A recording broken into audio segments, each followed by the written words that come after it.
ओम श्री परमात्मने नमः। अथ दशमोऽध्यायः विभूतियोगः।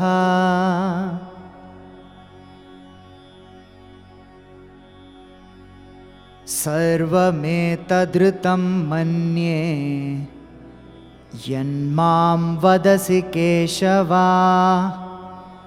न हि ते भगवन् व्यक्तिं विदुर्देवान् दानवाः।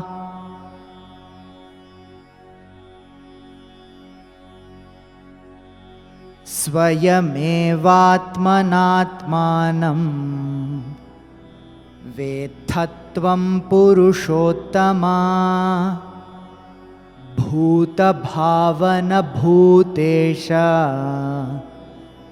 देवदेव जगत्पते।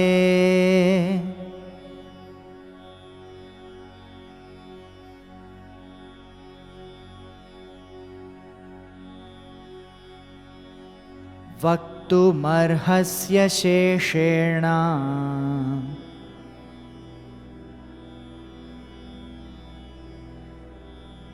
दिव्या ह्यात्मविभूतयः।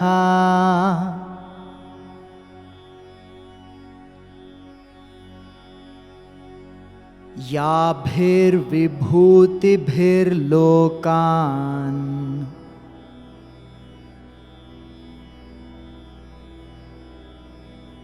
इमांस्त्वं व्याप्य तिष्ठसि।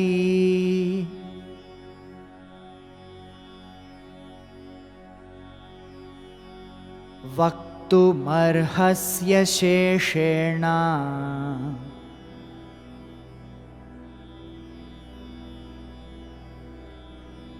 दिव्या ह्यात्मविभूतयः।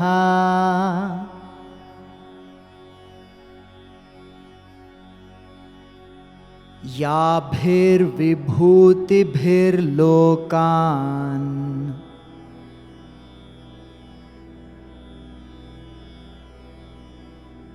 इमांस्त्वं व्याप्य तिष्ठसि।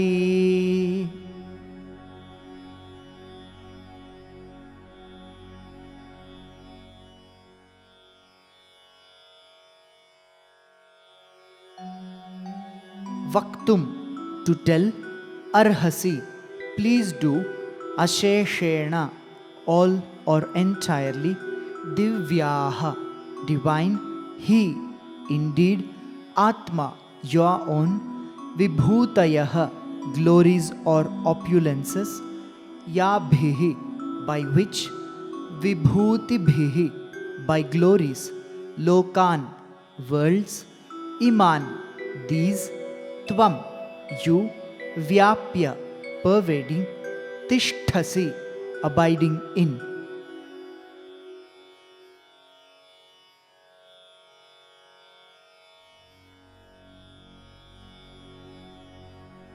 कथं विद्यामहं योगिन्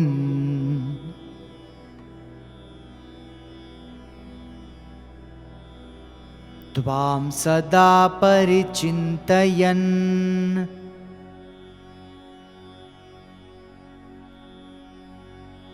केषु केषु च भावेषु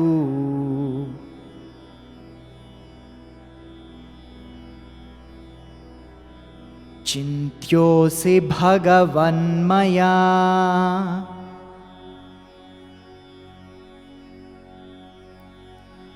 कथं विद्यामहं योगिन्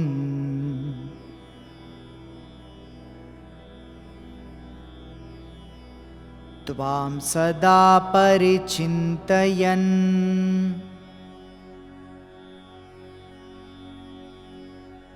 केषु केषु च भावेषु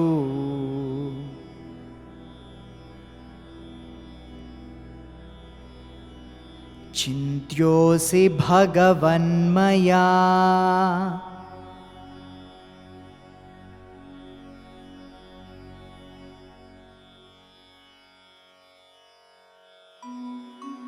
Katham, how, Vidyam aham, shall I know? Yogin, O master of yoga. Tvam, you. Sada, always. Parichintayan, meditate. Keshu, keshu, in what and which. Cha, and bhaveshu, forms. Chintyaha asi, to be remembered. Bhagavan, O Supreme Lord. Maya, by me.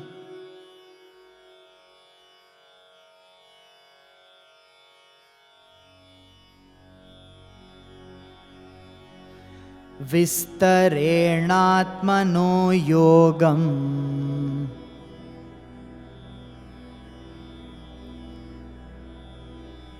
विभूतिञ्च Janardan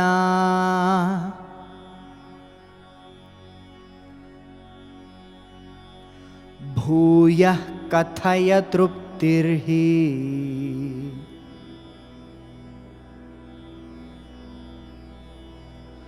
शृण्वतो नास्ति मे मृतम्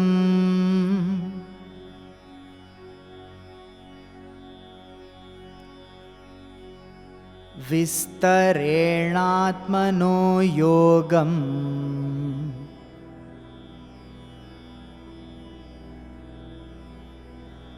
विभूतिञ्च जनार्दन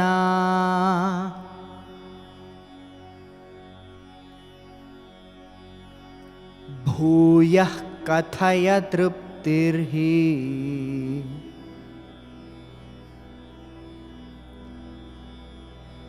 शृण्वतो नास्ति मे मृतम्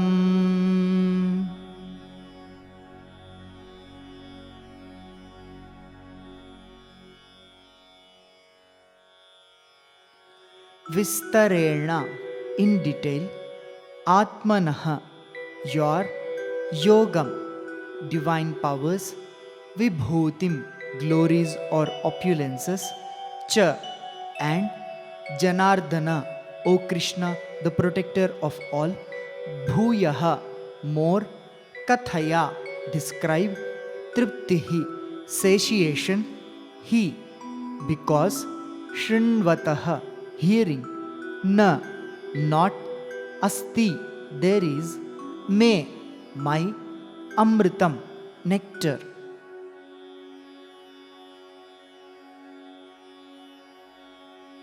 Having understood Krishna's divine nature, Arjuna realizes that such divine wisdom is only available to those on whom God's grace falls. He implores Krishna to further enlighten him about his divine glory and guide him so that his faith and devotion for the Lord becomes unwavering and he can eventually attain him.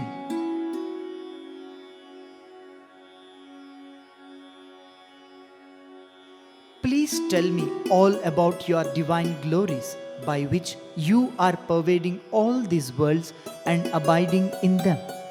O Supreme Lord, O Master of Yoga, how shall I know you and always meditate on you? In which forms should I remember you? O Janardana, please describe to me in more detail about your divine powers and glories, for I am never satiated in hearing your nectarine words.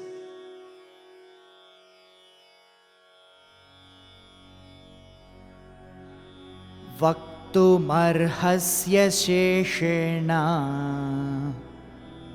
दिव्याह्यात्मा विभूतयः याभिर्विभूतिभिर्लोकान् इमांस्त्वं व्याप्य तिष्ठसि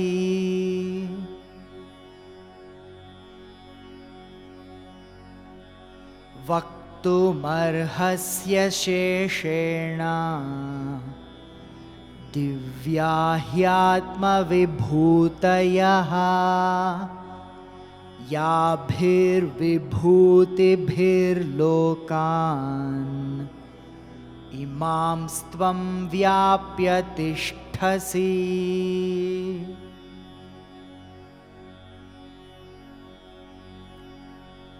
कथं विद्यामहं योगिन् त्वां सदा परिचिन्तयन् केषु केषु च भावेषु चिन्त्योऽसि भगवन्मया।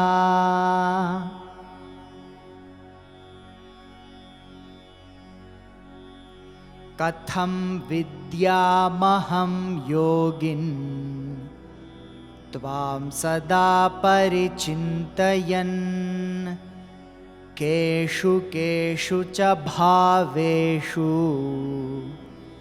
चिन्त्योऽसि भगवन्मया।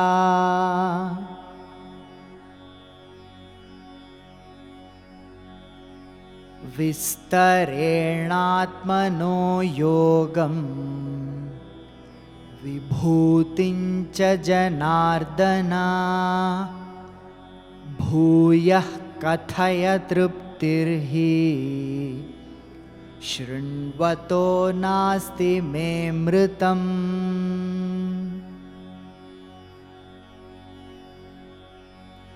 विस्तरेणात्मनो योगं विभूतिं च जनार्दन भूयः कथय तृप्तिर्हि शृण्वतो नास्ति मे मृतम्।